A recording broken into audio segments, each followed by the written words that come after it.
그리스도의 몸을 세우기 위함이다라는 제목으로 하나님 말씀 증가하도록 하겠습니다. 요리를 할 때 여러 가지 재료들이 들어가게 되어집니다. 야채, 그리고 고기, 그리고 각종 조미료들이 들어가게 되어집니다.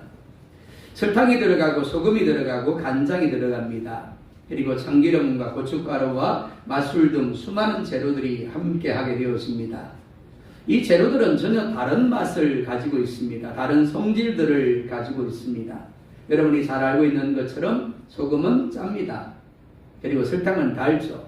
고춧가루는 맵습니다. 그러니까 이 재료들은 결코 같지 않습니다. 오히려 정반대의 성질을 가지고 있다라고 할 수 있습니다. 그런데 우리는 이 재료들이 들어간 음식을 먹으면서 맛있다라고 이야기를 합니다. 왜 그럴까요? 서로 다른 재료들이 다양성을 유지하면서도 절묘하게 조화를 이루며 섞여졌기 때문입니다. 소금만 있다면 어떨까요? 짠맛밖에 나지 않을 겁니다. 설탕만 있다면 어떨까요? 단맛밖에 나지 않겠죠. 그런 음식을 맛있다라고 할 수 없을 겁니다. 특히 소금이 더 많이 들어갔을 때 우리는 이렇게 이야기를 합니다. 짠데요. 설탕이 더 많이 들어가면 어떨까요? 역시 마찬가지일 겁니다. 그죠? 다양한 재료들이 각각의 맛을 유지하면서도 적절하게 섞일 때 비로소 행복을 주고 기쁨을 주는 맛을 내게 되어지는 겁니다. 그러니까 음식의 맛은 다양성을 가진 재료들이 얼마나 조화를 이루며 섞이는 데에 달려 있다라고 해도 과언이 아닌 겁니다. 자, 그런데 여기에는 전제가 있습니다. 아무리 좋은 재료들이 많아도 그것이 제각각 따로 들면 음식이 아니라 쓰레기가 되었습니다. 못 먹죠. 반드시 중심이 되는 레시피가 있어야 됩니다. 한때 아무개의 레시피가 유행했던 적이 있습니다. 요리를 하면서 어떻게 해야지 궁금할 때마다 인터넷에 들어가서 아무개 된장찌개 이렇게 보고는 그 레시피를 따라했던 적이 있죠. 직접 그 사람으로부터 가르침 받는 게 아닙니다. 그런데 그 사람이 올려놓은 레시피대로 요리를 하니까 어떻더라고요. 마치 그 사람이 요리한 것과 같은 맛을 내게 되는 거죠. 그렇습니다. 모든 재료들이 레시피에 맞춰서 조화를 이루고 정렬될 때 비로소 맛이 나게 되어지는 겁니다. 교회도 마찬가지입니다. 좋은 교회가 어떤 교회일까요? 교회는 하나님이 부르셔서 하나가 되게 하시고 가족이 되게 하신 이들의 모임입니다. 예수님의 몸이죠. 20명이 모이든 200명이 모이든 간에 공통적으로 한 여호와 하나님을 아버지로 부르는 자녀들이 모여 있습니다. 한 예수님을 구주로 믿는 성도들이 모여 있고 한 성령 하나님이 그 마음에 계셔서 진리 가운데로 인도함을 받는 사람들이 모여 있는 공동체가 교회입니다. 그런데 분명한 것이 무엇이가 하면 같은 하나님, 같은 예수님, 같은 성령님인데도 불구하고 어떤 교회는 은혜가 넘치고 부흥 성장하는가 하면 어떤 교회는 허구한 날 다투고 분쟁하더라라는 거죠. 그 다름이 뭘까요? 교회 안에는 다양성이 존재합니다. 살아온 배경이 다양합니다. 성격과 기질이 다양하죠. 그리고 생각하는 것이 다양하고 말하는 것이 다양하고 어떤 일을 할 때 생각하는 성향들이 다릅니다. 중요한 것은 이것을 다름이라고 해석할 것인지 아니면 다양성이라고 해석할 것인지입니다.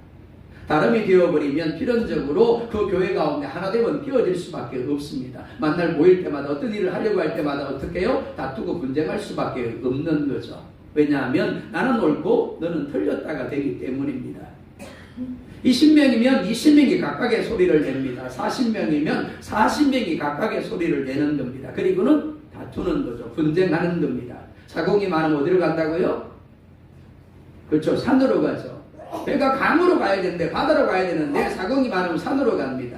자, 다시 한번 물어볼까요? 교회 사공이 많으면 어디로 갈까요?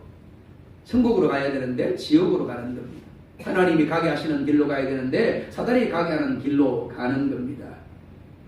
그런데 다양성을 받아들이게 되고 조화롭게 섞이게 될 때, 함께 하게 될 때 위대한 역사를 만들어내게 되어지는 겁니다. 하지만 단순히 다양성을 받아들이는 것이 아닙니다. 그리스도를 중심으로 그리스도가 가르치는 대로 조화를 이루고 정렬하게 될 때 그렇게 되어지는 겁니다. 그런 우리 교회가 되어지기를 원합니다. 첫 번째, 오늘 본문은 은사는 소유가 아니라 선물이다 라고 말씀을 합니다. 7절 말씀 함께 보겠습니다. 우리 각 사람에게 아멘. 자, 두 가지를 이야기합니다. 첫 번째, 선물을 주셨다, 은혜를 주셨다라고 말씀을 합니다. 두 번째, 주시는데 분량대로 주셨대요. 예수님은 똑같은 사람을 부르시지 않았습니다. 한 사람도 같지 않습니다. 모두가 다릅니다. 기질이 다르고 성격이 다릅니다. 생각이 다릅니다. 감정이 다르고 반응하는 것이 다릅니다. 어떤 교회는 한번 회의를 하면 기본적으로 1시간을 넘어간다라고 합니다. 근데 어떤 교회는 10분도 안 걸린대요. 뭐가 다를까요? 분명히 기질이 다르고 성품이 다르고 생각이 다르고 감정이 다르고 반응하는 것이 다르기 때문에 회의할 때마다 다른 소리가 나와야 되는 게 맞습니다. 그리고 다투고 분쟁이 생겨야 맞는 거죠. 그러니까 회의가 어떻다고요? 모였다 그러면 1시간, 2시간, 3시간 가는 게 맞는 거예요. 또한 예수님은 부르신 이들에게 똑같은 은사와 직분을 주시지도 않았습니다. 성경은 이를 다름이라고 말씀하지 않고 다양성이라고 말씀을 합니다. 11절을 보면 이렇게 말씀을 합니다. 함께 볼까요? 그가 어떤 사람은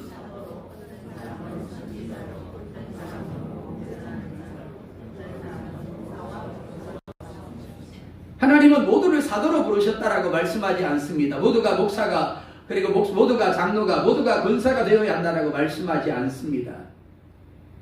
각각의 분량대로 하나님이 은혜를 주시는데 어떤 사람은 사도로, 어떤 사람은 선지자로, 어떤 사람은 복음 전하는 자로, 어떤 사람은 목사와 교사로 세우셨다라고 말씀합니다. 특히 고린도전서 12장 11절에 보면 이렇게 말씀을 합니다. 함께 봅니다. 이 모든 일은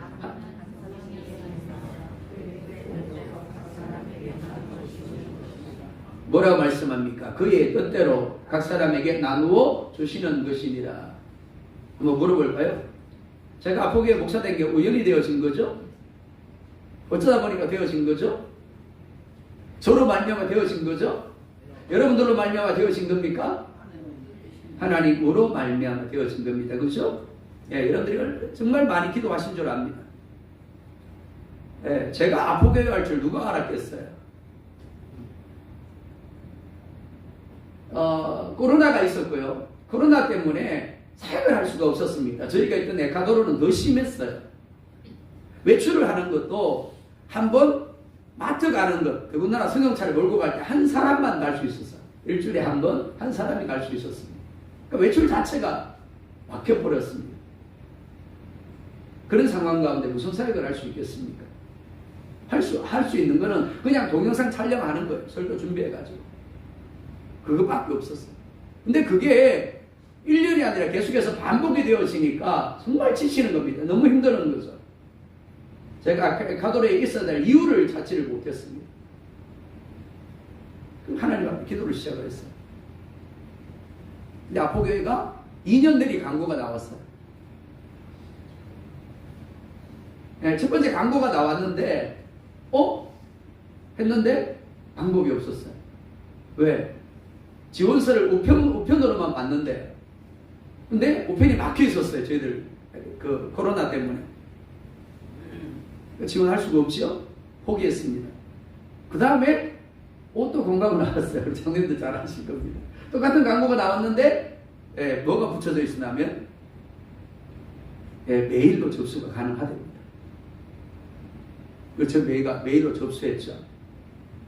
그리고 저는 아포교회 와본 적이 없었어요. 저하고 어떻게 만나셨죠? 첫 번? 인터넷으로 만나셨죠. 그죠?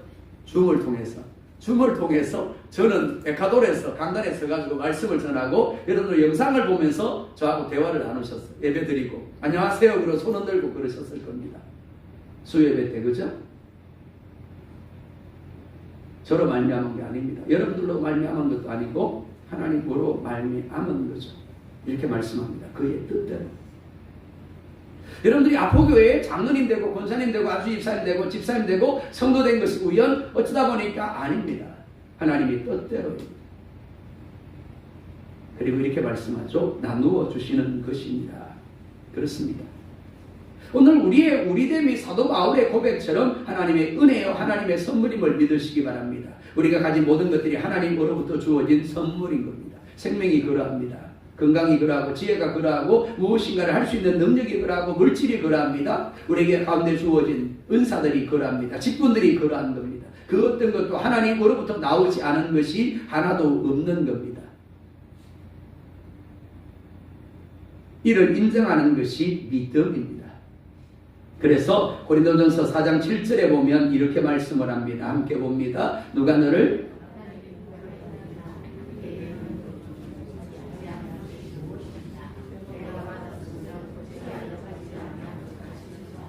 아멘. 하나님이 이렇게 묻습니다. 네게 있는 것 중에 받지 않은 게 뭔데? 모든 것이 받은 것인데 어째서 네 것인 것처럼 자랑하느냐라고 하십니다. 겸손과 교만의 차이가 바로 여기 있습니다. 겸손은 모든 것이 하나님이 주신 것이다라는 것, 내 것이 하나도 없다라는 것, 그러니까 당연히 자랑할 것이 없다라는 것을 인정하는 겁니다. 그런 사람 못하고요. 어떻다고요? 나는 낮은 자입니다. 나는 작은 자입니다. 라고 고백하는 거죠. 이를 인정하는 사람이 어떻게 교만하게 말할 수 있고 행동할 수 있겠습니까? 그러니까 누군가가 교만히 말을 합니다. 그가 자랑을 합니다. 행동을 합니다. 그렇다면 그는 자신이 가진 것을 하나님이 주신 것이 아니라 자신의 것, 자신의 소유로 착각하고 있는 겁니다. 교회 안에 갈등이 생기고 다툼이 생기는 이유는 이 은사를 하나님이 주신 선물을 선물로 여기지 아니하고 자기 소유로 여기기 때문입니다. 내가 어떻게 장로가 되었는데, 내가 어떻게 목사가 되었는데 정말 그럴까요? 아니요. 은사나 직분을 하나님이 주신 선물로 인정하게 되면 그것이 자신을 위한 것이 아니라 교회를 위한 것이고 자랑할 것이 아니라 섬기라고 주신 것임을 인정하게 되어지는 겁니다. 이런 사람은 겸손할 수밖에 없습니다. 뿐만이 아닙니다. 다른 사람의 은사도 존중하게 되어집니다. 왜냐하면 그 사람 역시 나와 같이 하나님으로부터 받은 선물을 가지고 있기 때문입니다. 하지만 은사를 자기 소유로 착각하는 순간에 자신이 잘났다라고 여기게 되었습니다. 자신의 자리라고 여기게 되고 자랑하게 되고 높아지려고 하고 자기 주장을 내세우려고 하게 되어지는 겁니다. 결국 그 사람에게 주어진 은사는 교회를 세우는 도구가 아니라 자신을 드러내는 도구가 되어지는 겁니다. 그리고 모든 일을 함에 있어서 자기 뜻대로 되어야 하고 자기 자신이 중심이 되어야 한다라고 생각하게 되어지는 겁니다. 이때로부터 다양성은 축복이 아니라 위협이 되는 겁니다. 이런 이들이 뭔가를 하려고 할 때마다 하늘나라는 비상이 걸립니다. 왜요? 그 교회가 또 힘들어지기 때문입니다. 하지만 은사를 소유로 착각하면 어떻다고요? 은사를 소유로 착각하면 다양성은 경쟁이 되고 다툼이 되고 분열이 됩니다. 그러나 하나님이 우리 가운데 다양성을 주신 목적은 협력하게 하기 위함입니다. 조화를 이루게 하기 위함인 겁니다. 결국 교회가 분열하는 이유는, 다투는 이유는 다양성 때문이 아니라 하나님이 주신 은사를 선물로 인정하지 못하고 자기 소유라고 여기기 때문이죠. 여러분도 어떻습니까? 여러분들이 가진 그 모든 것들이 하나님이 주신 은사, 즉 선물임을 인정하고 있습니까? 그래서 겸손히 하나님을 섬기고 있습니다. 두 번째로 은사의 목적은 자기 표현이 아니라 몸의 세움임을 말씀을 합니다. 12절에 이렇게 말씀을 합니다. 함께 봅니다. 이는 성도를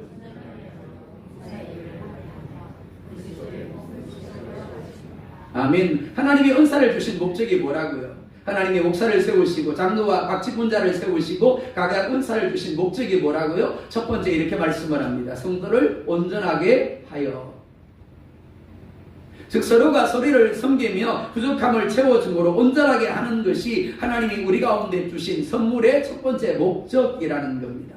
그래서 고린도전서 10장 33절에 이렇게 말씀을 합니다. 또 같이 봅니다. 나와 같이 모든 일에 모든 사람을 기쁘게 하여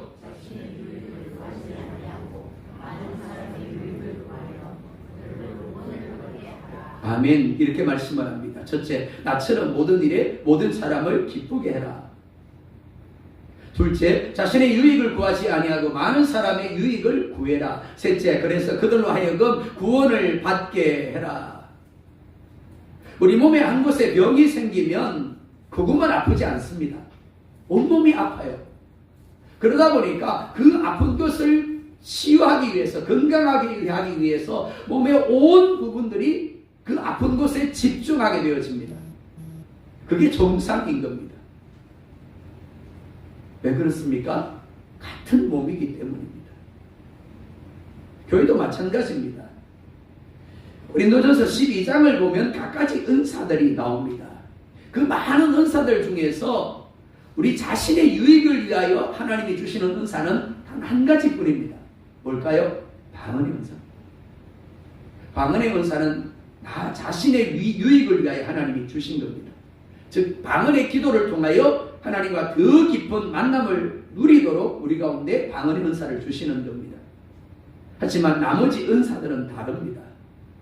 모두 자신의 유익이 아닌 다른 사람의 유익을 위하여, 교회를 위하여 주신 은사들입니다. 이는 직분도 마찬가지입니다. 한번 물어볼까요? 여러분에게 주어진 은사와 직분을 가지고 얼마나 다른 사람을 기쁘게 하고 있습니까? 얼마나 다른 사람의 유익을 구함으로 그들 하여금 구원을 누리는 자리에 서게 하고 있습니까? 천국에 가면 구원 명부가 있을 겁니다. 거기에 구원받은 사람들이 있을 겁니다. 그런데 역할에 보면 그들로 하여금 구원을 받게 한 이름들이 기록되어 있을지 모르겠어요. 아포교회 박은경. 근데 그 옆에 누가 있어요? 아무개가 있는 거죠. 박은경을 교회로 오게 만들고 박은경을 믿음 가운데 자라게 만들고 구원의 완성의 자리에 이르게 만든 아무개 이름입니다. 자, 그럼 한번 물어보자고요. 지금까지 여러분은 몇 명이나 기쁘게 하고 유익하게 함으로 구원을 받게 하였습니까? 우리의 구원은 이미입니다. 이미 구원받았습니다. 그러나 완성된 것은 아닙니다. 그래서 아직입니다. 저도 여러분들도 마찬가지입니다. 어떤 분은 그럽니다. 하나님, 목사님, 교회 가면 꼴보기 싫은 사람들이 있고 교회 가면 다투고 분쟁하는데 꼭 교회를 다녀야 됩니까? 예, 다녀야 됩니다.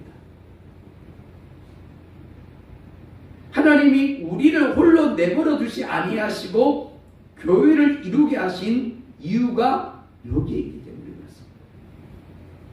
비록 부족하지만 그 부족함 가운데 서로가 섞여짐으로 어떻게 해요? 아름다운 맛을 내는 완성체로 세워져 가게 하기를 원하시기 때문에 그렇습니다.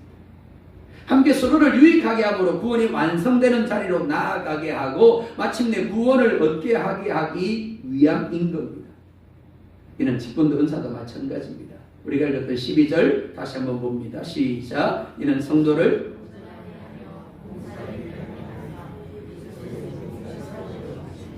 아멘. 이는 성도를 온전하게 하여 라고 말씀을 합니다. 직분의 첫 번째 목적, 은사의 첫 번째 목적, 성도를 온전하게 하는 겁니다. 어떻게 해요? 그들을 기쁘게 하고 그들의 유익을 구함으로 구원에 이르게 하는 겁니다. 이렇게 하는 이유가 무엇일까요? 성도의 온전함이 곧 교회의 온전함이고 몸의 온전함이 되기 때문입니다. 그로 인하여 나도 온전하게 되기 때문입니다. 그러니까 직분자들이 얼마나 성도를 온전하게 하느냐가 교회의 온전함과 몸의 온전함과 연결되어지는 겁니다. 하나님이 여러분이 주신 직분대로 얼마나 다른 성도들을 온전하게 하셨습니까?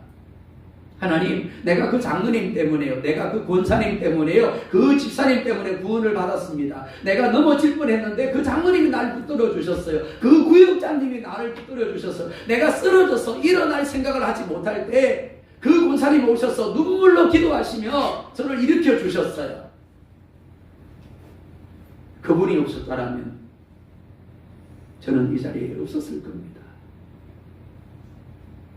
그런 고백을 할 만한 사람이 얼마나 있습니까?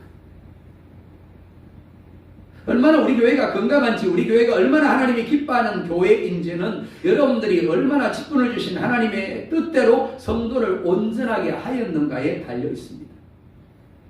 둘째, 봉사일을 하게 하며 라고 말씀을 합니다. 온전하게 함으로 말미암아 그가 봉사일을 하게 해야 된다라고 말씀합니다. 이 말은 순환되는 거예요. 온전하게 하기 위해서 뭘 해야 된다고요? 내가 그에 대하여 봉사하는 자가 되어야 하는 겁니다.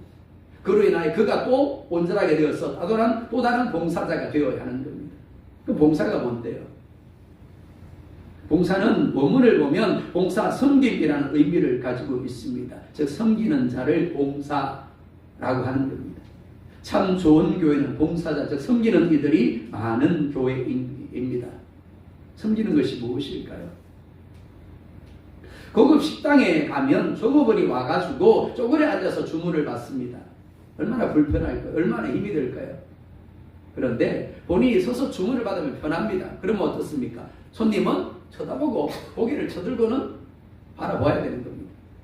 그렇기 때문에 앉아있는 손님의 눈높이에 맞추기 위해서 본인이 무릎을 꿇는 겁니다.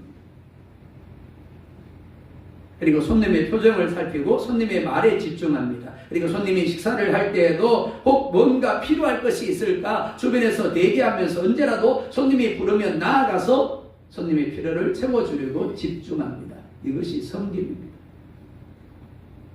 주님은 먼저 우리를 그렇게 섬기셨습니다. 우리가 죄인되고 원수되고 경건하지 아니할 때 우리를 구원하기 위하여 우리의 죄를 덮어 쓰심으로 우리처럼 죄인이 되고 우리처럼 원수가 되고 우리처럼 경건하지 아니한 자가 되셨습니다. 우리 앞에 쪼그려 앉아서 우리의 표정을 살피고 우리의 필요를 살피고 자기 자신을 내어 주셨습니다. 우리에게 직분을 주신 목적이 여기 있습니다.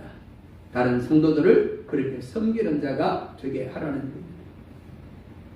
그러니까 저를 비롯하여 모든 직분자들은 내가 아닌 성도 한 사람 한 사람을 기쁘게 하고 유익하게 함으로 구원에 이르게 하는 것을 가장 중요하게 여겨야 하는 겁니다. 특별히 성도를 온전하게 함으로 우리와 같이 섬김의 일을 감당하게 할 수 있어야 하는 겁니다. 이를 위해서 다양성은 다양성으로 머물러 있으면 안 됩니다. 우리의 몸에는 수많은 기관들이 있습니다. 그런데 모두가 머리라면 어떨까요? 혹은 모두가 발이라면 어떻겠습니까? 그 몸은 결코 건강한 몸이라고 할 수 없겠죠. 정상이라고 할 수 없을 겁니다. 하나님이 다양성을 주신 목적은 다양성 그 자체가 목적이 아닙니다. 즉 직분이 목적이 아니고 은사가 목적이 아닙니다. 나 이제 장로님 됐네, 나 이제 권사님 됐네, 나 이제 목사 됐네, 그게 목적이 아니라는 겁니다. 주신 예수님을 머리로 해서 되게 하신 예수님을 머리로 해서 예수님이 원하시는 것에 집중하는 통일성을 갖게 하기 위함인 겁니다. 우리의 몸에는 눈도 있고 귀도 있고 손도 있고 발도 있습니다. 그런데 각각의 역할이 다릅니다. 그러나 그 목적은 하나입니다. 몸을 건강하게 세우는 겁니다. 눈이 보는 것은 손이 잡도록 하기 위함입니다. 발이 걷는 것은 몸 전체를 이동시키기 위함이죠. 심장이 뛰는 것은 온몸에 피를 공급하기 위함입니다. 그 어느 것도 자기 자신을 위하여 존재하지 않습니다. 자기 자신을 드러내거나 나타내지 않습니다. 손이 나는 손이니까 남은 잘 움직이면 돼 라고 말할 수가 없습니다. 내가 최고야 라고 말할 수 없습니다. 교회도 마찬가지입니다. 누군가는 가르침으로, 누군가는 위로로, 누군가는 섬김으로, 누군가는 기도로, 누군가는 물질로 섬깁니다.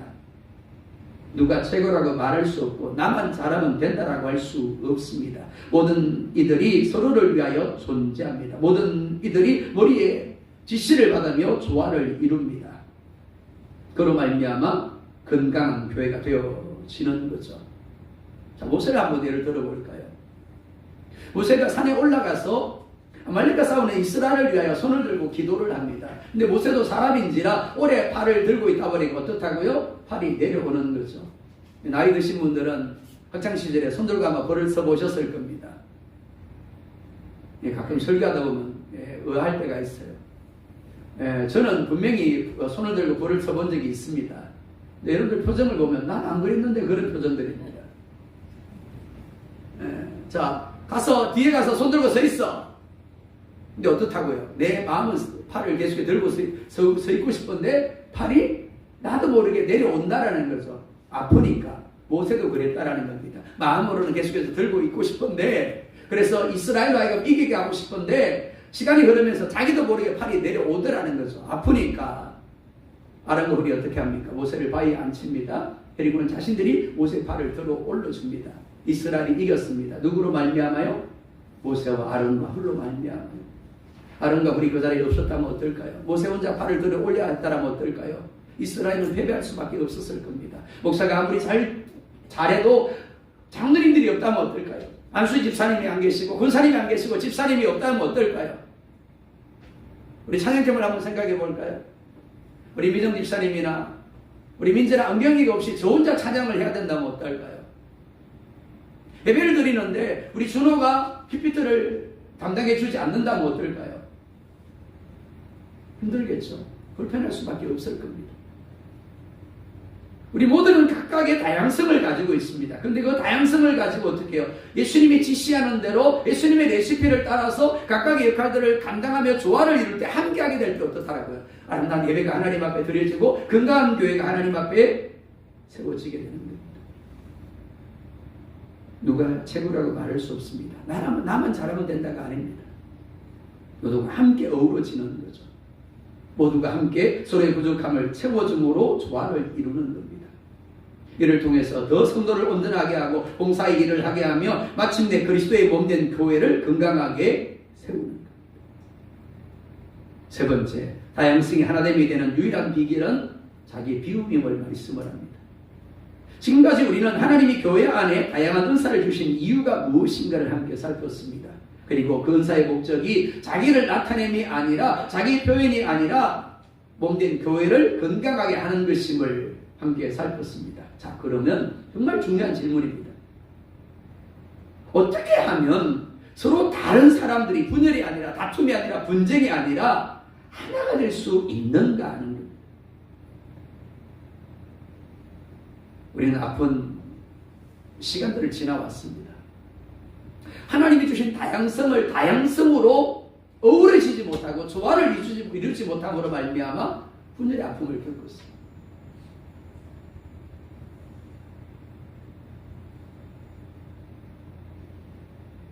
자, 한번 물어보세요. 우리 자신을 향하여. 어떻게 하면 하나가 될 수 있을까요?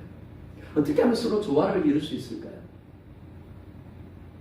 빌립보서 2장 6절에서 8절에 이렇게 말씀을 합니다. 함께 볼까요? 그런 것보다 하나님의 본체시나 하나님과 동등됨을 취할 것으로 여기지 아니하시고 오히려 자기를 비워 종의 형체를 가지사 사람들과 같이 되셨고 사람의 모양으로 나타나사 자기를 낮추시고 죽기까지 복종하셨으니 그 십자가에 죽으십니다. 아멘.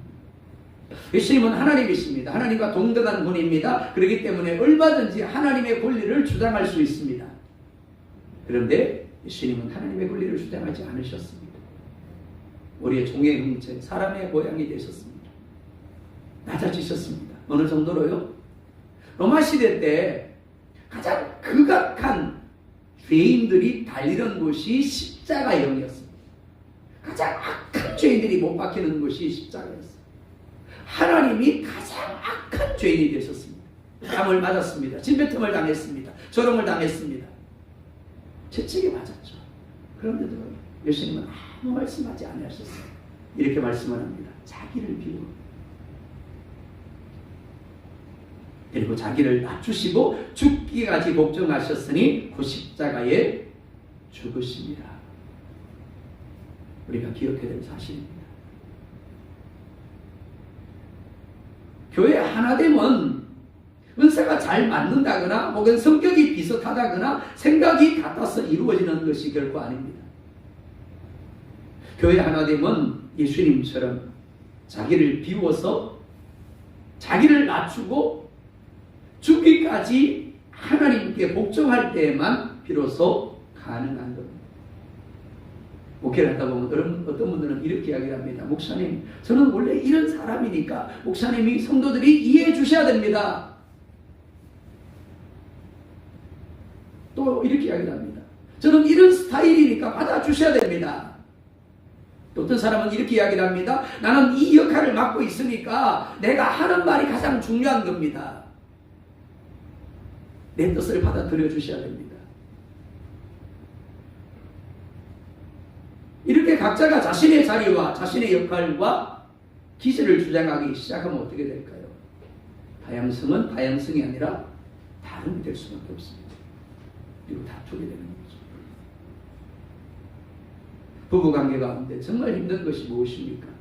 이혼의 이유 중에서 제일 많은 이유가 성격이 달라서라고 합니다.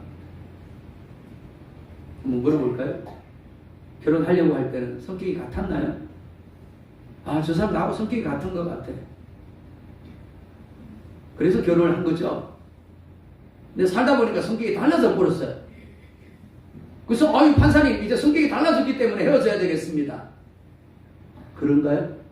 아니요.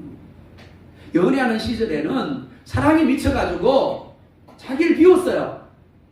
그죠? 자기를 낮췄어요. 상대방이 하자는 대로 얼마든지 복종했어요. 그러다 보니까 결혼되어진 거죠. 근데 살아가면서 어떻게 되더라고요? 나는 이런 사람이니까, 나는 기질이 이러니까, 나는 성격이 이러니까, 나는 이렇게 살아왔으니까, 그러면 자꾸만 자기 주장만 내세우는 겁니다. 그러다 보니까 어떻더라고요? 우리 성격 따라서 못 살겠습니다. 되는 거죠. 교회도 마찬가지입니다. 우린 같지 않습니다. 우린 다 달라요. 근데 그 다름이 아니라 다양성이 되어줘야 한다는 겁니다. 예수님의 레시피를 따라서 서로를 존중하면서 어떻게 해요? 자기를 비워야 합니다. 그리고 예수님의 레시피에 복종할 수 있어야 되는 거죠. 그래서 하나님이 교회 하나됨을 위해서 은사보다 먼저 겸손을 말씀하신 겁니다. 4장 2절 볼까요? 시작.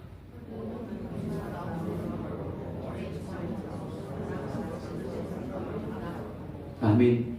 하나님은 먼저 직분을 말씀하지 않았습니다. 먼저 은사를 말씀하지 않았어요.